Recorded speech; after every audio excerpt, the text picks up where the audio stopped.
8 फरवरी के इंतखाबात का मैंडेट मुकम्मल तौर पर सामने आ चुका है, नताइज सामने आ गए और अब हुकूमत साजी के लिए मुख्तलिफ जमातों की कोशिशें बहुत तेज़ी के साथ जारी हैं, जिसमें मुस्लिम लीग नवाज़ ने पाकिस्तान पीपल्स पार्टी से सपोर्ट मांगी। वो सपोर्ट उनको पार्शली मिल रही है। उसके साथ MQM भी शामिल है, फिर काफ लीग भी और IPP भी हुकूमत में शामिल होना चाहती है। मुकम्मल अपनी सपोर्ट का पाकिस्तान मुस्लिम लीग नवाज़ को और दीगर जमातों को यकीन दिला चुकी है। लेकिन इस्तेकाम पाकिस्तान पार्टी के जो इस इलेक्शन के नताइज हैं, ये उनका पहला इलेक्शन था, कितने हैरानकुन है, चूँकि तवक्कुआत की जा रही थी और दावे भी ये बड़े बड़े किए जा रहे थे कि बड़े पैमाने पर इस्तेकाम पाकिस्तान पार्टी कामयाब होगी और फिर जो न सिर्फ वो कामयाब होंगे बल्कि पाकिस्तान तहरीक इंसाफ के जो आज़ाद उम्मीदवार जीतेंगे वो भी बड़ी तादाद में शमूलियत इख्तियार करेंगे इस्तेकाम पार्टी में। लेकिन अब तक ऐसा क्यों नहीं हो सका, इसकी क्या वजूहात हैं?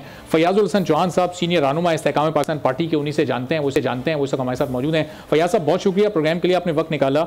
ये जो नताइज इस वक्त सामने आए आपकी जमात के, और उसमें भी अभी जो आज अपडेट आई है, ओन चौधरी साहब का जो नोटिफिकेशन है उसको रोक दिया गया है, अभी उसको वापस ले लिया गया है। सलमान अकरम राजा साहब की दरखास्त थी, अभी उस पर भी रिकाउंटिंग होगी है, जो भी वो प्रोसेस होगा। अगर वो भी सीट आपके हाथ से निकल जाती है, उससे पे कलीम खान साहब की सीट कुल मिलाकर कौमी असम्बली की इस्तेकाम पार्टी जीत सकी है। ये क्या हुआ है नताइज में? बिस्मिल्लाहिर्रहमानिर्रहीम। देखें, हम तो 2-2.5 महीने की नौज़ायदा पार्टी थी, नई पार्टी थी। जो पार्टी आज बज़ाहिरन पाकिस्तान के अंदर बड़ी पॉपुलर अपने आप को समझती है, तहरीक इंसाफ, उसने पहला इलेक्शन 1997 में लड़ा था तो बानी चेयरमैन तहरीक इंसाफ समेत सारों की जमानतें जब्त हो गई थी। अच्छा। दूसरा इलेक्शन 2002 में लड़ा था तो बानी चेयरमैन तहरीक इंसाफ की 2 सीटों पे जमानत जब्त हुई। पूरे पाकिस्तान में हर MNA MPA की जमानत जब्त हुई, सिर्फ बानी चेयरमैन बड़ी मुश्किल से मियां वाली से जीते थे। तो जनाब, ये पॉलिटिक्स के अंदर ये चीजें लगी रहती हैं और हर पॉलिटिकल पार्टी इलेक्शन से पहले ये दावा करती है कि उसने अच्छा रिजल्ट देना है, उसने ज्यादा सीटें जीतनी है। लेकिन हम कोई मायूस नहीं है। इस वक्त तकरीबन 4 आजाद मेंबर जो है वो शामिल हो चुके हैं पंजाब असेंबली के अंदर, तकरीबन 6 के करीब मजीद आ रहे हैं और वफाक के अंदर भी जना उम्मीद है कि कुछ लोग जो है वो आजाद मेंबरान वो IPP को ज्वाइन करेंगे। तो हम वफाक के अंदर और पंजाब के अंदर एक पहले इलेक्शन के बाद एक अच्छे हैंडसम किस्म की जनाब पोजीशन के अंदर मौजूद होंगे और फिर उसके बाद तंजीम साजी है, फिर उसके बाद 5 साल प्रॉपर तरीके से पूरे पाकिस्तान के अंदर पार्टी को ऑर्गेनाइज करना है। ये सारी चीजें करेंगे तो अल्लाह पाक खैर करेगा इंशाल्लाह। अच्छा, तो जब बानी चेयरमैन ने अपना पहला इलेक्शन लड़ा था उस वक्त उनको कोई सियासी तजुर्बा नहीं था, वो उनका पहला इलेक्शन था, जमानत जब्त हो गई, वो समझ आता है। यहाँ तो इतने सीनियर सियासतदान, जहांगीर तरीन जैसा सियासतदान जिसने 2018 में जिन्होंने हुकूमत साजी में बड़ा अहम किरदार अदा किया, अलीम खान साहब का तजुर्बा, फिर दीगर कई ऐसे नाम बड़े बड़े मौजूद थे जो कि इससे पहले भी इलेक्शन कॉन्टेस्ट करते रहे। आपने बड़ा अच्छा सवाल पूछा। जब बानी चेयरमैन ने पहला इलेक्शन लड़ा था तो उस वक्त वो पाकिस्तान के एक हीरो थे। वो ताज़ा क्रिकेट से रिटायर्ड हुए थे और आवाम के अंदर उनकी एक्सेप्टेंस से लेके, उनकी मोहब्बत से लेके, उनकी प्रेजेंस से लेके, उनसे एक दिली ताल्लुक से लेके हर चीज़ मेराज ऊला पे थी। लेकिन उसके बावजूद वो इलेक्शन में अपनी जमानत जब्त करवा बैठे। पूरी पार्टी के हर MNA, हर MPA की जमानत जब्त हुई थी।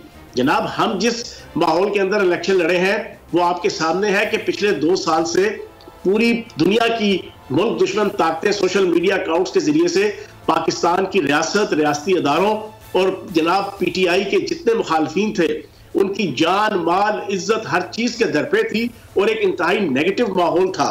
उस माहौल के अंदर जनाब हम इलेक्शन लड़े हैं। अगर हमें 1997 वाला माहौल मिलता तो हम शायद क्लीन स्वीप कर जाते। ये बात आप कम से कम इसको भी अपने ज़हन के अंदर जो है मद्देनजर रखें। अच्छा फयाज साहब, इससे पहले कि जो हुकूमत साजी अब होने जा रही है, इसमें ये कितनी मजबूत हुकूमत बन सकेगी? चूंकि जाहिर है उस तरह से मैंडेट नहीं मिला है कि स्प्लिट मैंडेट है, लेकिन उससे पहले ये अमेरिका के हवाले से जो बैरिस्टर सैफ साहब ने खान साहब का पैगाम पहुंचाया कि अमेरिका ने कोई ज़्यादा दिलचस्पी नहीं ली इंतखाबात में, ये इसका हम क्या मतलब लें? अमेरिका की दिलचस्पी होती है तो फिर सियासी जमातों को क्या सीट्स मिलती हैं? पाकिस्तान की आवाम अमेरिका की दिलचस्पी के मुताबिक सोचती है? आज पाकिस्तान की आवाम का दिल, दिमाग, अकल, हर चीज ठिकाने पे आ जानी चाहिए कि आज बानी चेयरमैन तहरीक इंसाफ ने बैरिस्टर सैफ और असद कैसर के जरिए से बयान दिया और उनका मनो अन बयान जनाब बाहर उन्होंने कोट किया कि बानी चेयरमैन ने अमेरिका से ये कहा है कि आपने ज्यादा दिलचस्पी नहीं ली, ज्यादा स्ट्रेस नहीं लिया पाकिस्तान के इलेक्शन के मामलात में और धांधली के इशू के ऊपर आपने बहुत ज्यादा कोई एक्टिव रोल प्ले नहीं किया। और जनाब हदायत की बानी चेयरमैन ने PTI को और बैरिस्टर सैफ को और असद कैसर को कि अमेरिका जाएं और जाकर वहां की इंतजामिया और आवाम को मोटिवेट करें कि पाकिस्तान के अंदर क्या हो रहा है और वो मजीद दिलचस्पी ले।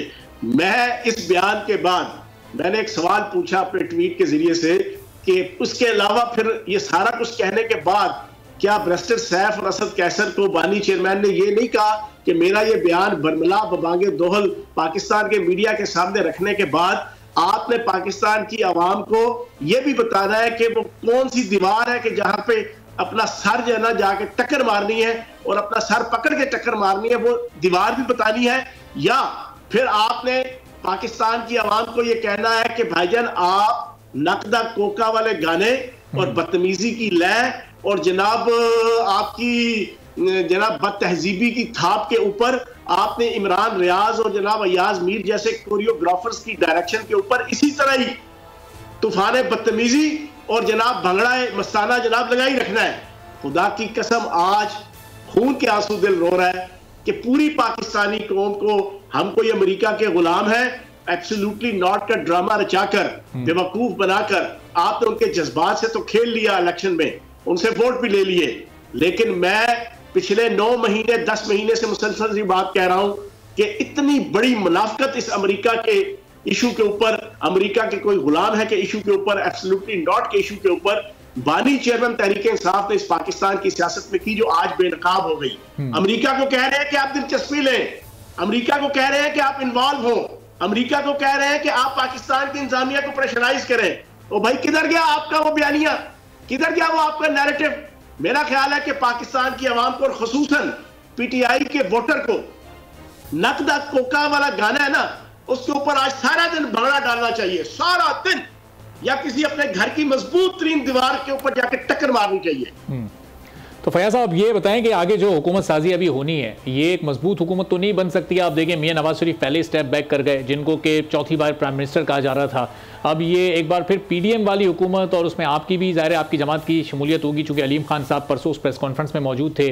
किस तरह से ये मुश्किल फैसले हुकूमत कर सकेगी जिसमें पीपल्स पार्टी एक ऐसी पोजीशन में होगी कि किसी भी वक्त वो हुकूमत की टांगें खींच सकती है, चूँकि वो कैबिनेट का हिस्सा नहीं बन रहे, वो सिर्फ प्राइम मिनिस्टर बनने के लिए हुकूमत साजी की हद तक वो सपोर्ट करेंगे आपके इस ग्रुप को?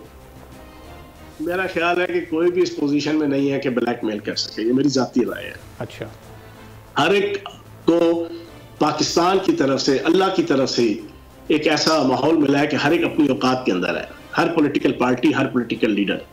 ये तो आप अपने ज़हन से निकाल दें कि कोई ब्लैकमेल करेगा। हाँ, आसिफ जरदारी साहब एक बड़े डिसेंट पॉलिटिकल स्टेट्समैन है।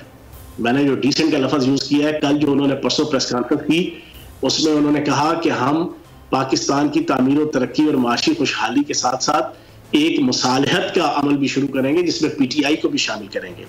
मैंने उसके ऊपर अपने ट्वीट में रिस्पांस दिया था कि वाकईतन उन्होंने एक अच्छे स्टेट्समैन होने का सबूत दिया है। तो मैं ये समझता हूं कि आसिफ जरदारी साहब और नवाज शरीफ साहब ने भी ये जो बैकआउट किया है, आप यकीन जाने मैंने सारी जिंदगी जनाब एंटी नून लीग और नवाज शरीफ के खिलाफ स्टूडेंट पॉलिटिक्स से लेकर अब तक सारी एक्टिविटी की, लेकिन मैं खराजे तहसीन पेश करूंगा नवाज शरीफ साहब को कि जिन्होंने दिल पे नहीं लिया कि मुझे वजारत उस्मा नहीं मिल रही तो मैं पार्टी को भी बेड़ा गर्क करवा दूं, पार्टी वर्कर्स का भी बेड़ा गर्क करवा दूं और पूरे मुल्क और पाकिस्तान और रियासत का बेड़ा गर्क कर दूं। उन्होंने वो जिद नहीं लगाई। तो फैयाज साहब, ये तो उनका अपना फैसला है, ले तो अभी भी हो सकते हैं शहबाज साहब की जगह वो खुद को कैंडिडेट नॉमिनेट करते तो अभी भी उन्होंने बेहतर समझा कि भाईजान बैकआउट करके अपने भाई को मौका दे दूं कि जिसने आखिरी 1.5 साल जनाब सारे मामला चलाए और तहरीक इंसाफ की हाथों की लगाई हुई अपने दांतों से वो खुलते रहे।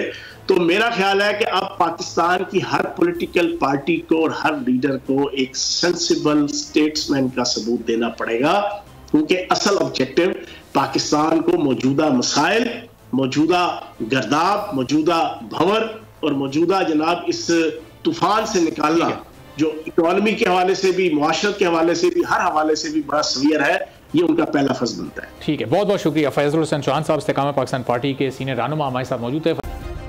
सब्सक्राइब करें और बेल दबाएं ताकि कोई खबर रह न जाए।